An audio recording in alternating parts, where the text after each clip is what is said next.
Pathanamthitta Vechoochira പരുവയിൽ youth Congress പ്രവർത്തകർക്ക് DYFI പ്രവർത്തകരുടെ മർദ്ദനം. തെരഞ്ഞെടുപ്പ് കൊട്ടിക്കലാശവുമായി ബന്ധപ്പെട്ട തർക്കമാണ് ആക്രമണത്തിന് കാരണം. സംഭവത്തിൽ വെച്ചൂച്ചിറ പോലീസ് കേസെടുത്ത് അന്വേഷണം ആരംഭിച്ചു.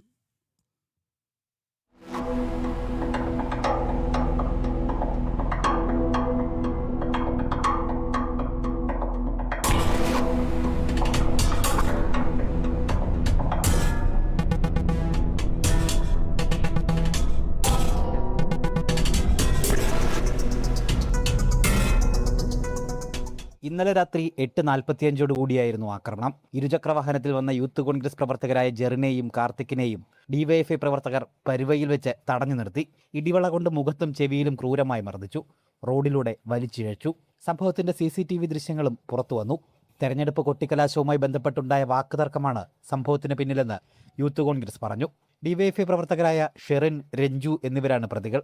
മർദ്ദനമേറ്റ ജെറിന്റെയും കാർത്തിക്കിന്റെയും മൊഴിയെടുത്ത് പോലീസ് കേസ് രജിസ്റ്റർ ചെയ്തു. പരുവ പ്രദേശത്ത് ഗുണ്ടാ ആക്രമണങ്ങളും സാമൂഹ്യവിരുദ്ധരുടെ ശല്യവും പതിവാണെന്ന് നാട്ടുകാർ പറഞ്ഞു.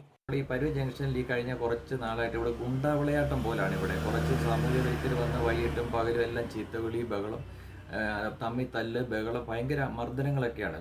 മർദ്ദിച്ച് അവശരാക്കുകയാണ് ചില ജനങ്ങളെയൊക്കെ. വഴിയെ പോകുന്നവരെയൊക്കെ മർദ്ദിക്കുന്ന ഒരു പ്രവണത കുറച്ച് ദിവസമായിട്ട് ഇവിടെ കണ്ടുവരികയാണ്. സാമൂഹ്യ വിരുദ്ധരെ ഇവിടെ ഗുണ്ടായിസം കാണിച്ച് ഇവിടേക്ക് ജനങ്ങൾക്ക് യാത്ര ചെയ്യാൻ ബുദ്ധിമുട്ടുണ്ടാക്കുകയാണ്. ഇവിടെ തൊട്ടടുത്ത് തന്നെയാണ് പരുവ ശ്രീമഹാദേവ ക്ഷേത്രം, അതോടൊപ്പം തന്നെ പരുവ LP സ്കൂള്, അതുപോലെ തന്നെ പെരുന്തേരവ് ടൂറിസ്റ്റ് കേന്ദ്രത്തിലേക്ക് പോകുന്ന പ്രധാന റോഡുകളാണ്. ഇതിലേക്ക് മദ്യപിച്ച് കൂട്ടം കൂടി കുറേ ആൾക്കാർ റോഡിൽ ബൈക്കുകളും കാറുകളും ഒക്കെ നിർത്തിയിട്ട് മനുഷ്യർ യാത്ര ചെയ്യാൻ വയ്യാത്തൊരു അവസ്ഥയിലേക്ക് എത്തിച്ചിരിക്കുകയാണ്. ഗുണ്ടാ ആക്രമണം അവസാനിപ്പിക്കണമെന്നാവശ്യപ്പെട്ട് പ്രദേശവാസികളും പോലീസിൽ പരാതി നൽകിയിട്ടുണ്ട്. ജനം, പത്തനംതിട്ട.